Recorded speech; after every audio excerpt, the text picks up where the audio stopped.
মা মা ও মা, মা কি হয়েছে তোমার? ও মা কি হয়েছে বলো না, ও মা। হ্যাঁ হ্যাঁ, কি হয়েছে, কি হয়েছে রে? তুমি কি দেখে ঘুমের ঘরে এরকম ভয় পাও? বলবে আমাকে, প্রায় দেখি তুমি এরকম ভয়ে ঘাবড়ে ওঠো। হ্যাঁ, তোকে বলবো রে, সবই বলবো। অনেক বছর আগেরকার ঘটনা। তখন তুই খুব ছোট ছিলিস। আমাদের গ্রামের থেকে একটু দূরে জোড়া তাল গাছ রয়েছে এবং তার সাথেই রয়েছে একটি পুকুর।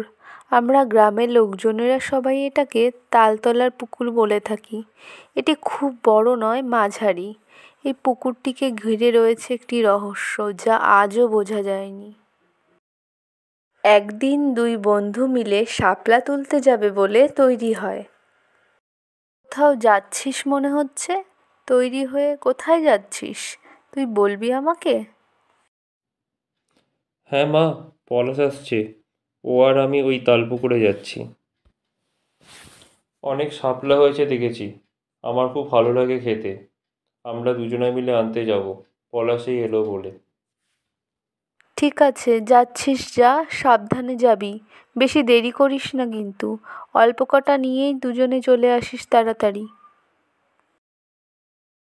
কি রে রানা, হলো তোর? যাবি না শাপলা আনতে? অনেক বেলা হয়ে যাচ্ছে যে, তাড়াতাড়ি আয়।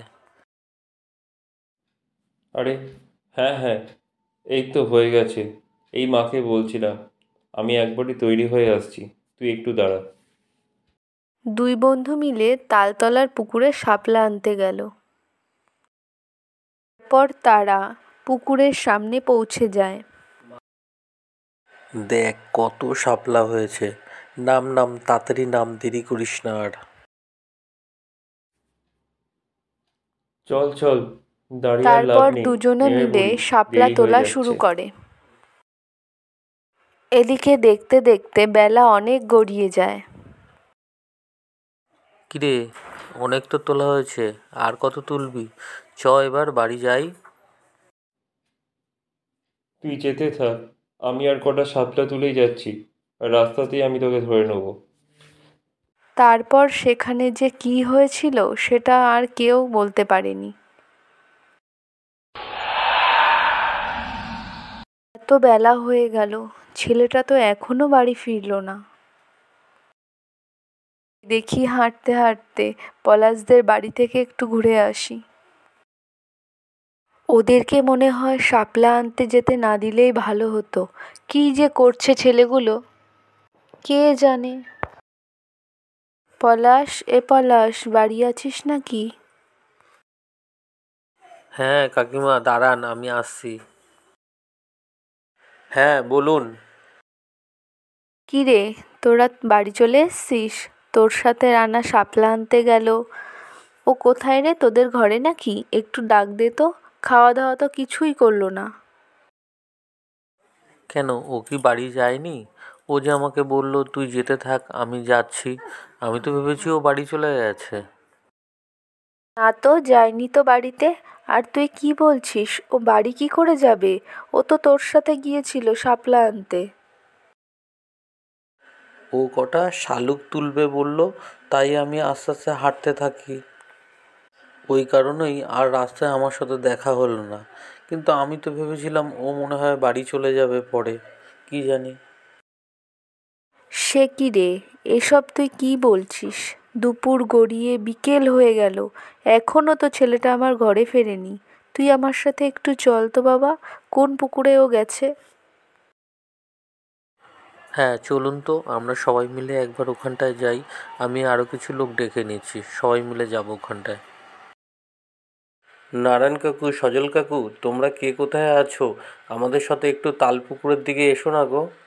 পর আমরা সবাই মিলে একসাথে ওই পুকুরটিতে যাই। ওই যে ওই পুকুরটাতেই আমরা শাপলা তুলতে এসেছিলাম। পর আমরা সবাই পুকুর পাড়ের দিকে যাই আর গিয়ে এদিক ওদিক করে সব জায়গায় খুঁজতে থাকি। প্রথমে আমরা কিছুই খুঁজে পাই না। তারপর দেখি জলের মাঝখানে এক ভয়ানক দৃশ্য। সে আর বলার মতো না। এইভাবে কেটে যায় বেশ কয়েক বছর। গ্রামের মানুষজনেরা যে যার যার মতো কাজে ব্যস্ত হয়ে পড়ে। একদিন ওই পুকুরের মালিক ঠিক করে যে পুকুরটিতে সে মাছ চাষ করবে, তাই সে একজন লোককে সেই কাজে নিযুক্তও করে। পুকুরটি পরিষ্কার করানোর পর তারপর তাতে মাছ চাষ শুরু করা হয়। পুকুরে মাছ চাষ শুরু হওয়ার পর লোকটি একদিন পুকুর পরিদর্শনে আসে, আর সেখানে এসে সে দেখে এক ভয়ানক দৃশ্য। না, এইভাবে হবে না। বাবুর সাথে কথা বলে আমাকে একটু পাহারার ব্যবস্থা করতে হবে।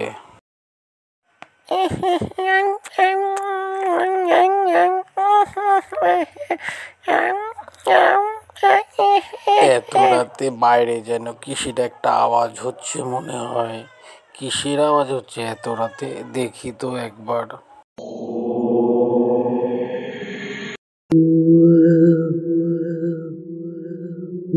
তারপর ওই পুকুরে যাওয়া চিরকালের মতো বন্ধ হয়ে যায়।